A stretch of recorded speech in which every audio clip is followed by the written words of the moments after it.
Joseph Luboya. Est-ce que tu peux te présenter pour certaines personnes qui ne te connaissent pas? J'aimerais vraiment s'exprimer à Lingala. Pour moi, ça va être vraiment mieux. Donc, parce que je n'ai pas fait les études comme vous. Donc, c'est ça. Donc, chez moi, Lingala, ça va être facile. C'est présenté pour des concours. Kumburanga, c'est Sandra, maman 4 bana. Moi, c'est à frère Joseph Yo, aux filmés. Donc, c'est ça.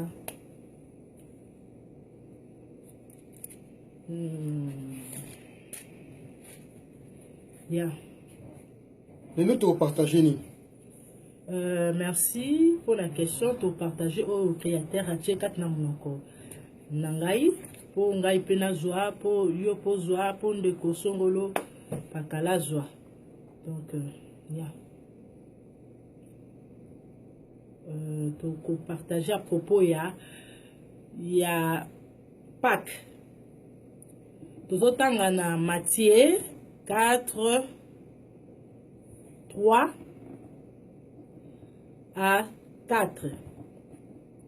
Le tentateur s'étant approché, lui dit, si tu es fils de Dieu, ordonne que ces pierres deviennent de pain. Jésus répondit, il est écrit, l'homme ne vivra pas de pain seulement, mais de toute parole qui sort de la bouche de Créateur, donc de Dieu quoi.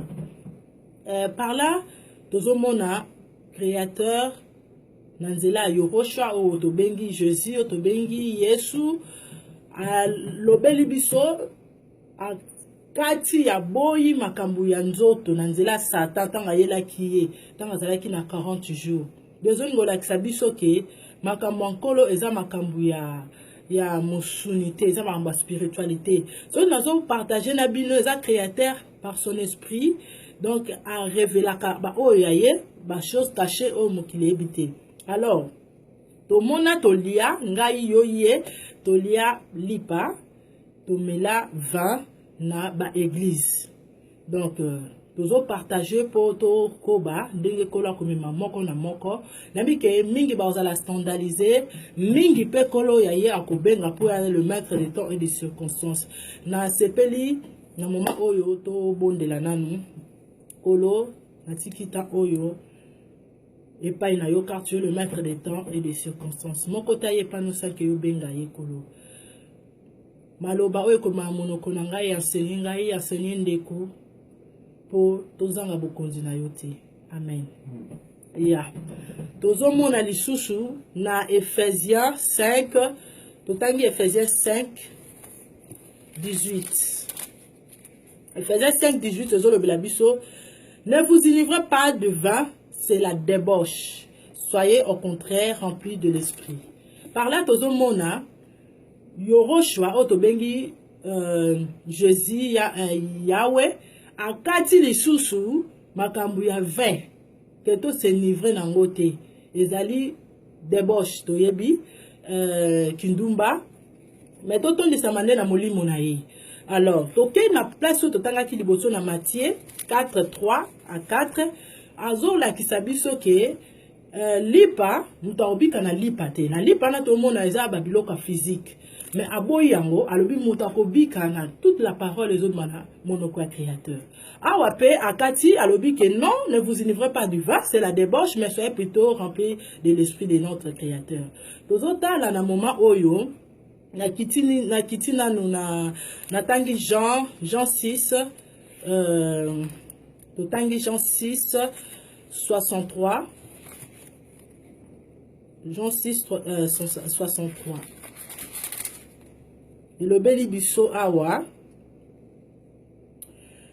C'est l'esprit qui vivifie, la chair ne sert de rien.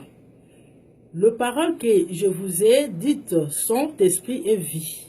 Donc par là, Créateur a enseigné biso makambo ya le beli biso eza esprit et eza vie. Surtout là, pain o ba pesa biso.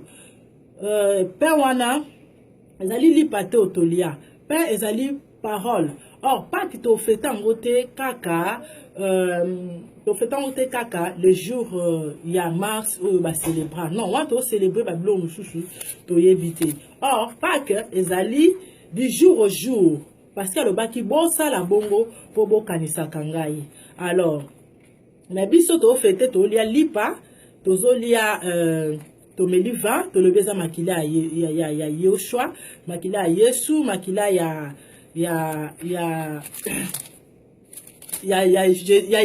Jésus. Alors, tanga lisusu na Apocalypse 22, 17, et l'esprit et l'épouse disent, viens, et que celui qui attend dise, viens, et que celui qui a soif vienne, que celui qui veut prenne de l'eau de la vie gratuitement. Le lot de la vie gratuitement, c'est quoi? C'est la parole. Pour mutu aza na parole ya créateur azali na mai oyo ezopesa bon moi. So totali lisusu rapidement ndenge rapidement na Jean 4 31 à 34. Jean 4 31 à 34.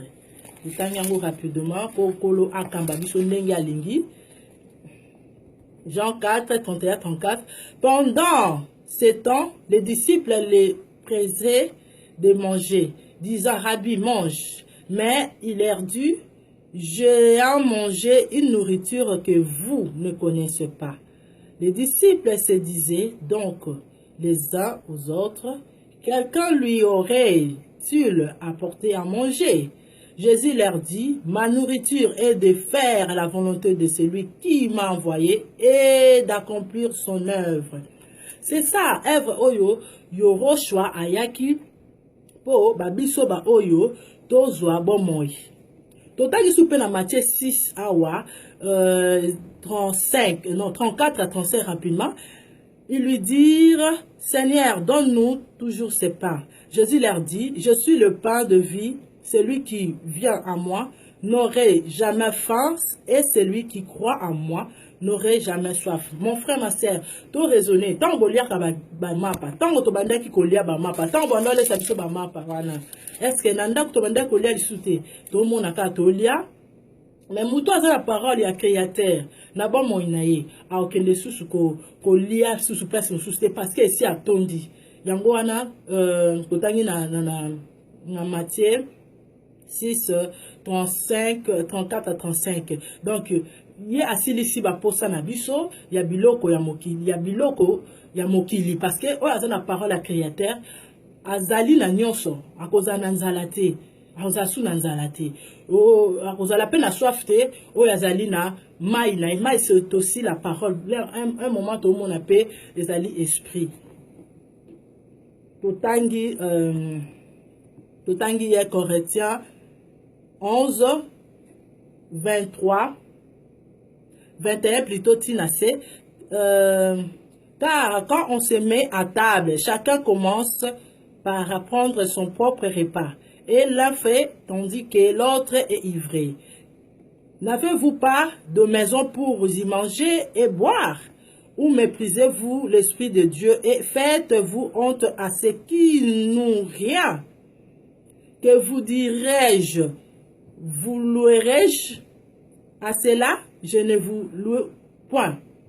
Car j'ai reçu du Seigneur ce que je vous ai enseigné.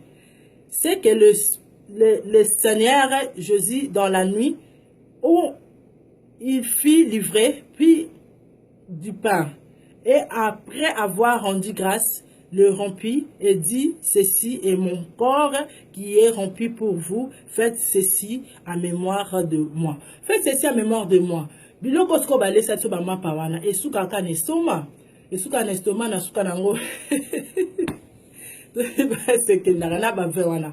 Donc un exemple typique. Mon frère ma sœur, na ena ndaku na yo pesa nga 20 na mapa. Na mono nani. To raisonner. Donc, on a fond la biso misu. On a fond la miso misu. Parce que mon peuple pays marque de connaissance. Ah, zolo ba biso na 1 Corinthiens 11, 23 tina C. Plutôt 21 ti na 24. Ah ouais, c'est ça. Toza la banda pour te poto lia bloko wana. Azo expliquer biso, azo tout na biso. so botangi yango bo comprendre. Mais aebisi biso nini bon ça la kabongo pour la mémoire. Donc eli koloba tant créateur a tchaki maloba na ye na Yoroshua tango partager na moment wana to moni pe ba disciple ba partager qui a rompu donc à côté si bango. Donc à côté si bango likambo wana lobi bon ça la kaboye. Donc à côté son kati na bango. Donc ezate ke lipa bo côté si na 20 bolie non. Eza yango te. Eza yango te, yango Bible zo baladiso mon peuple périt, manque de connaissance. Totangi susu 1 Corinthiens 5 à 7, non 1 Corinthiens 3, tinase, pour moi absent de corps, mais présent de l'esprit. J'ai déjà jugé comme si j'étais présent. Celui qui a mis un tel acte. Au nom du Seigneur Jésus, vous êtes mon esprit étant ensemble avec les puissances de notre Seigneur Jésus. Qu'un tel homme soit livré à Satan pour la destruction de la chair, afin que l'esprit soit sauvé au jour du Seigneur Jésus. C'est bien à tort que vous vous glorifiez. Ne savez-vous pas que paix de levain fait lever toute la pâte. Faites disparaître le vieux levain, afin que vous soyez une pâte nouvelle, puisque vous êtes sans levain, car Christ notre Pâque a été immolé. Célébrons donc la fête, non avec du vieux levain, non avec un levain de maligne et de méchanceté, mais avec le pain sans levain de la pureté et de la vérité. Et ça que la motomoko akufa kipo tozwa bon moi akufa kipo akoi sa chair. Ton ba lo banatsu na lingala toza be kelamu asika yongai na ze kelamu. Et kelamu asika double donc toza na mbotama ya mibale na kelamu ya sika. Donc par là bazo la tsabiso ke pas que za ye eza parole. Oh, ya na parole, à cause de la jamais na zala, à cause de la parole, de la jamais na soif. Mais Babylone, koana, ezali penza, eza vraiment bon monde que la zone mabiso. Donc si on a compris bien, donc il te faut célébrer pacte.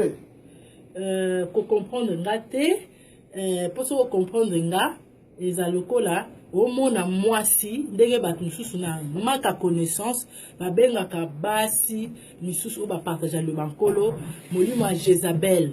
Or, ce totali, nyon c'est spirituel. To mona Satan aza mobile a séduira ki Ève. To mona ki ndeye mobile. Mais molimo Satan eza na batu nyonso basi pe mibali na ba oyo ba osala masumu. Molimo Jézabel eza na batu oyo ba loba vérité te. Bangonde moi si to mobile na ntoto yena na molimo Jézabel. Mais o azan esprit à tout puissant créateur révélé par son esprit yé azan na molimo Jézabel. Et on a ko mona tengai soko moni oyo lobi non ça ngate na pena soko apprendre. Alors pas que ezali mais ezate maramba lipa na 20 totanga kasi. Totangi Jean 4 22 à 24. Tout le monde a makambo. Oh, kola zo sunga biso na kofungula biso miso. Vous adorez ce que vous ne connaissez pas.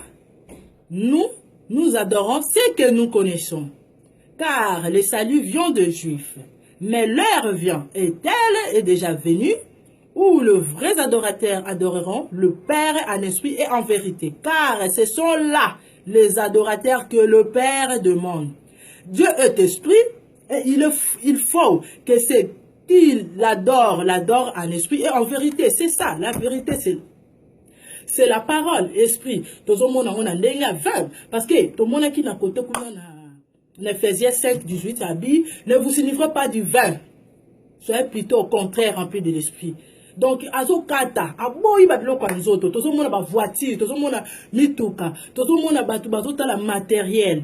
Oh, yango te créateur de senga biso to ça là o amolimo tout au monde exemple ya Salomon azaki na nyonso physique mais asenga ki créateur sagesse pour na libota ya mboka wana pour kamba bango mais tant créateur apesa ki sagesse par-ci par-là, partout dans le monde, comment qu'on approcher pour bayoka sagesse. Donc on appelle ça au-delà ba penser ne yango appelle ça ki bongo ba yeye. Donc oh yaza na connaissance, oh yaza na sagesse, oh yaza na discernement, oh yaza na ndekola ko aza ya kolo. Mais oh yaza matériel, donc matérialiste aza ya kolo te. Donc toza esprit à moi si toi mba les anati. Et ça quand des créateurs sengeli to lobela. Et ça quand créateur sengeli a lobela biso. Et ça te que père na veille non. Yangwana balobena tozo ko adorer o to yebati. Mais erango yango que les vrais adorateurs de notre créateur en esprit en vérité ngale tinaza ekelamu. Ekelamu mbotama ya sika. O andimeli ko lokwa mokonzi pe obikisi azwa ekelamu ya sika.